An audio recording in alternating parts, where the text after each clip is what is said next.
নমস্কার, আমি শ্রীরূপন অ্যাস্ট্রোলজার আর আমার সঙ্গে আছে আমার ওয়াইফ। নমস্কার, আমি শায়নী শাস্ত্রী। বিগত 15 বছর ধরে জ্যোতিষ পেশায় কাজ করছি। আর আমি শ্রীরূপন অ্যাস্ট্রোলজার, বিগত 25 বছর ধরে পেশায় কাজ করছি ও 17টা বছর ধরে জ্যোতিষী শেখাই। আপনারা যারা জ্যোতিষী শিখতে চাইছেন, জ্যোতিষী রিলেটেড যে কোনো সাবজেক্ট, আপনারা আমার সঙ্গে যোগাযোগ করবেন। আমার জ্যোতিষী শেখানোর কেন্দ্র আছে, সেখানে আপনারা সুস্থভাবে জ্যোতিষী অনলাইন অফলাইন শিখতে পারবেন। চলুন দেরি না করে আমরা ভিডিও আমরা শুরু করি। দেখুন, একটা হাত বিচার করার সময় আমরা প্রথম দেখি হাতের ধরন, গঠন, প্রকৃতি। জাতকের হাতে দেখতে পাচ্ছি, দেখুন হাতে মস্তিষ্ক রেখা দুই ভাগে ভাগ হয়ে নিচের দিকে নেমে গেছে। অবশ্যই ডিপ্রেশন এবং চন্দ্রের দিকে হেলে পড়ছে। এটা অত্যাধিক টেনশন নিতে নিতে কী হয়, এরা মানসিক ভারসাম্য হারিয়ে ফেলে। মানসিক ভারসাম্য হারিয়ে ফেলা মানুষের হাতের এটা লক্ষণ। তাছাড়া আমরা হাতে দেখব, দেখুন হাতে আয়ুরেখার ওপরে দেখতে পাচ্ছেন, আয়ুরেখার ওপরে এতগুলো খারাপ রাহু রেখা দ্বারা পীড়িত হয়েছে। এগুলো কিন্তু সবই বিপদ রেখা। এটাকে ঠিক করতে গেলে অবশ্যই মহামৃত্যুঞ্জয় কবচ করতে হয়, না হলে কিন্তু জাতক কিন্তু সুসাইড টেন্ডেন্সি, আত্মহত্যা করার মানসিকতা বা বিভিন্ন এই ধরনের কার্যকলাপ করার ইচ্ছা করবে। এবং এটা যদি হয়ে যায় তাহলে তো চলে যাবে না, মানুষ চলে গেলে তো তাকে ফেরানো যায় না। বুঝতে পেরেছেন? বৃহস্পতি ভালো ছিল, জাতক খুব শুভ পন্থার ছেলে, কোনো খারাপ নেচারের ছেলে ছিল না বা খারাপ নেচারের মানুষ নয়। তবে এইখানে একটা রেখা, এখান থেকে দেখুন, এখান থেকে একটা কাঠ রেখা, এটা আড়াআড়ি রেখা, সেটাও কিন্তু বাধা। সেটা নিয়েও খুব একটা বাজে কিছু বলবো না।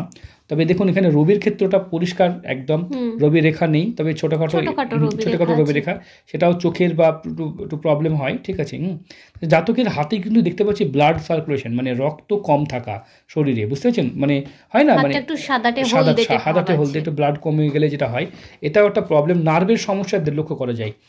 নার্ভের প্রবলেম যাদেরই হবে তারা কি কখনোই উত্তরে মাথা করে ঘুমানো যাবে না। উত্তরে মাথা করে ঘুমালে নার্ভের প্রবলেম কিন্তু বাড়ে। বুঝতে পেরেছেন? এবং সমস্যা বাড়ে। এই জাতকের বাস্তু দোষ হয়ে থাকবে।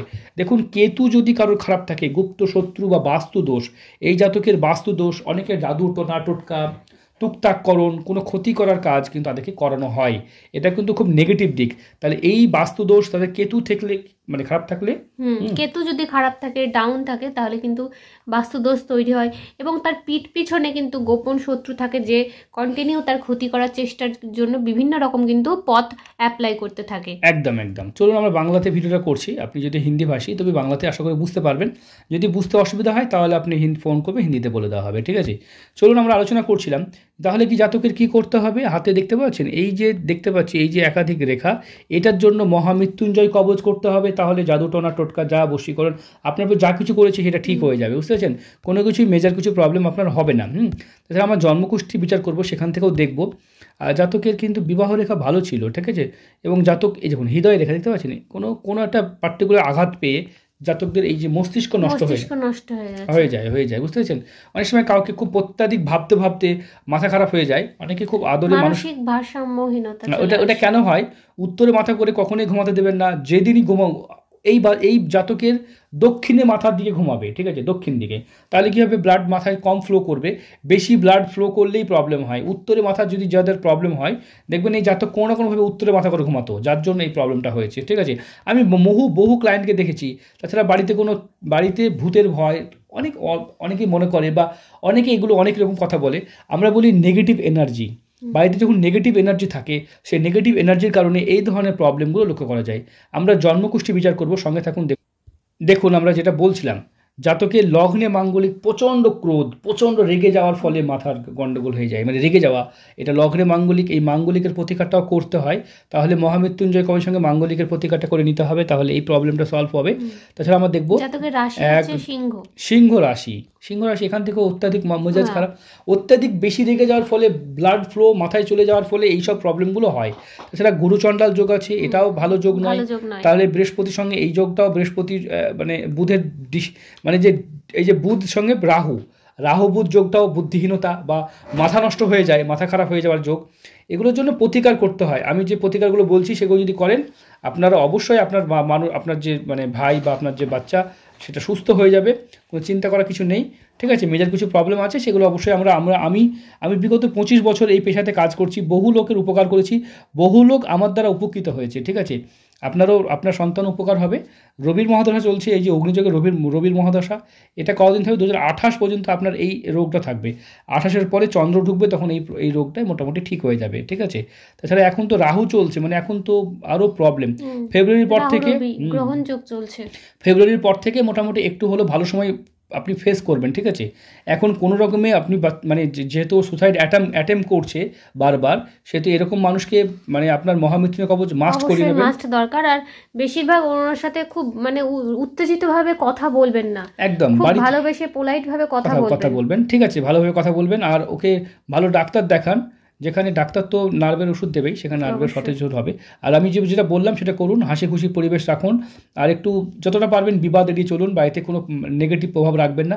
আর বাড়ির বাস্তুদোষ হয়েছে, বাড়ির বাস্তুদোষ ঠিক করতে হবে, বাড়িটাকে গৃহ বন্ধ করা যোগ বা নানান রকম কাজ করা যায় যেগুলো বাড়ির বাস্তুকে ঠিক করে দেবে। আর বাড়ির বাস্তু ঠিক হয়ে গেলে 99% প্রবলেম ওখান থেকে ঠিক হয়ে যায়। দুটো জায়গা থেকে বাড়ি মানে ওনার যে প্রবলেম হচ্ছে, অনেকে রাস পাতলা থাকে, অনেকে পাতলা থাকে, তো যার কারণে এগুলো হয়, বুঝতে পেরেছেন। অনেকে শরীর হালকা থাকে, সেই কারণে প্রবলেম হয়। ছোট্ট একটা ভিডিওর মধ্যে আমি যেটা বলতে চেয়েছি, দেখুন বাই প্রুফ কথা বলেছি। আপনারা মাঙ্গলিকের প্রতিকার মহামৃত্যুঞ্জয় কবচ এইটা করাবেন। বাড়ির বাস্তুদোষ আছে, কেতু ভালো নেই, জাতকের কেতু খুবই খারাপ আছে, ঠিক আছে। দেখুন আমরা যেটা আলোচনা করছিলাম, এই যে কেতু, এই যে কেতু এখানে বসে আছে, আমরা দ্বিতীয় স্থানে কেতু, দ্বিতীয় মানে কি, দ্বিতীয় অর্থ বা ধন, বাড়ি, ঘর, সম্পদকে বোঝায়। দ্বিতীয় স্থানে কেতু অলওয়েজ আপনার বাড়ির বাস্তুদোষ তৈরি করে, এটা একটা সত্যি কথা। এবং বাস্তুদোষ কীভাবে হয়, বাস্তুদোষ হচ্ছে নেগেটিভ এনার্জি, উনি কেন প্রভাবিত হলো, অন্যজন কেন হলো না, এই নিয়ে অনেক মন্তব্য আছে, অনেক মতামত আছে। আপনারা অবশ্যই জানতে হলে ফোন করবেন এই যে নাম্বারে। আর বাংলাদেশে যারা বন্ধু দেখছেন তারা বিকাশ থেকে, লন্ডন থেকে, আমেরিকা থেকে, রাশিয়া থেকে, ব্রিটেন থেকে, জার্মানি থেকে, পৃথিবীর যেখান থেকে ভিডিও দেখছেন অবশ্যই লিখবেন কোথা থেকে দেখছি ভিডিওটা। অনেকে কুয়েত থেকে আমাদের ভিডিও অনেকেই দেখেন, ঠিক আছে, লন্ডন থেকে অনেকে দেখেন। যাই হোক, আপনারা যে দেশ থেকে ভিডিও দেখছেন অবশ্যই কমেন্ট করবেন, সেই দেশের নামটা করবেন। আর আমরা এই ধরনের ভিডিও করে থাকি, সত্যি কথাগুলো বলে থাকি। আর একটা কথা হলো যে বাংলাদেশের বন্ধুদের জন্য বিকাশের ব্যবস্থা আছে, ঘরে বসে এই ধরনের প্রবলেম আপনারা সলভ করতে পারবেন। আর মাত্র 1001 রুপি দিয়ে আপনারা এই ধরনের ভিডিও পাবেন, ঠিক আছে। যারা এই ধরনের প্রবলেম ফেস করছেন, এই নিয়ে অনেক, এই যে যারা ভূত দেখে, কেন দেখে, যারা আতঙ্কিত হয়, অনেকগুলো ভূত হয়, অনেকগুলো হয় না, এই নিয়ে অনেক কথা, ঠিক আছে। নেগেটিভ এনার্জি, পজিটিভ এনার্জি, এগুলো থেকেই সব কিছু হয়, বুঝতে পেরেছেন। না হলে এত কোটি কোটি বছর ধরে মানুষ এই ভয়টা কেন পাচ্ছে, কেন এটা চলছে, কোনো মান্যতা এতদিন পর্যন্ত কেন চলছে, বুঝতে পারলাম। এগুলো নেগেটিভ এনার্জি বলা হয়। চলুন এই নিয়ে পরে বিতর্ক আমরা জড়াবো।